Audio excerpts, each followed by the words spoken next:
تو میں نے سوچا کہ شاید کسی اور مذہب میں مجھے زندگی کے بنیادی سوالوں کا بہتر جواب ملے۔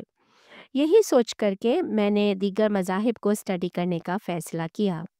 میں نے سب سے پہلے تو ہندو مت کے بارے میں سیکھنا شروع کیا۔ مجھے مذہب میں عمومی دلچسپی تھی، کسی بھی مذہب سے فرق نہیں پڑتا تھا۔ میرے عیسائی، ہندو اور مسلم دوست تھے اور ہم اکثر مذاہب پر بات کرتے تھے اور مجھے یہ سب کچھ اچھا لگتا تھا، یعنی مذاہب کے ٹاپک پر گفتگو کرنا میرا دلچسپ مشغلہ تھا۔ لیکن ہندو مت بھی مجھے زیادہ متاثر نہیں کر سکا۔ میں اس دھرم کے بارے میں جتنا زیادہ سیکھتی، یہ اتنا ہی زیادہ پیچیدہ ہوتا چلا جاتا۔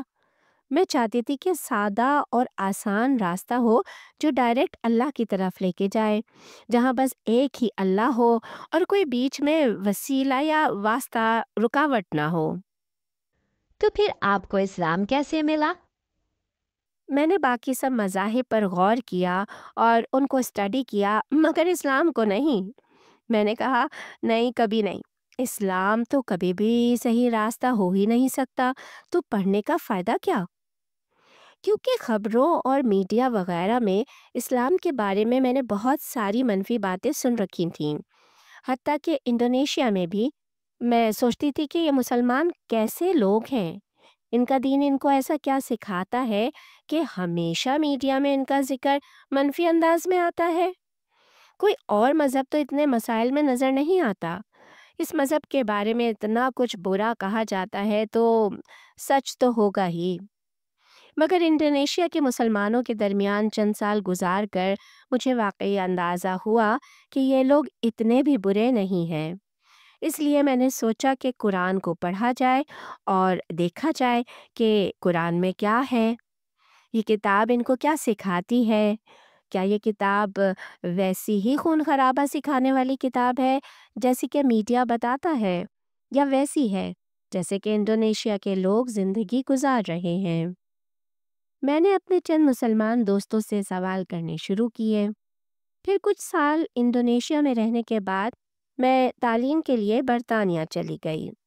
وہاں بھی میرے دوستوں کی فہرست میں زیادہ تر مسلم دوست ہی تھے اور میں ان سے اسلام کے بارے میں سوال پوچھتی رہتی تھی۔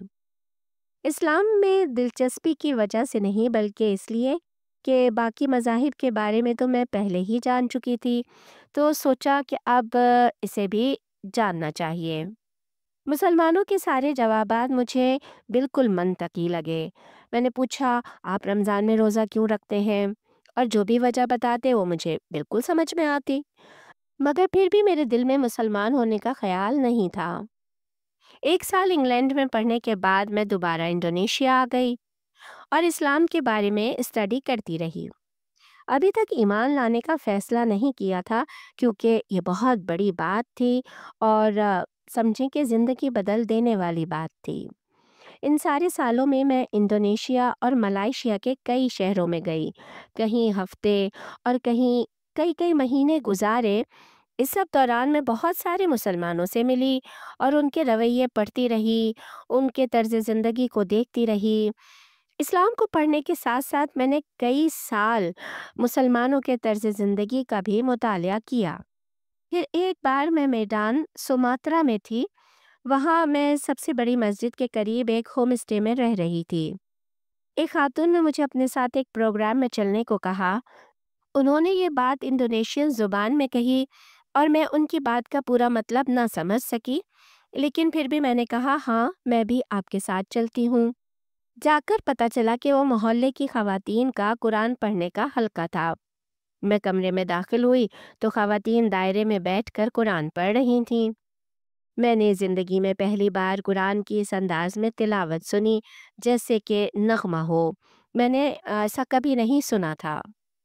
جب میں نے یہ سب سنا اور خواتین کے چہروں کی طرف دیکھا تو ان کے چہروں پر ایک نور نظر آیا اور اچانک میں زمین پر گر گئی اور میں رونے لگی۔ میں پیٹ کے بل زمین پر گر کر رو رہی تھی اور رک ہی نہیں سکی، میں اٹھ ہی نہیں پا رہی تھی۔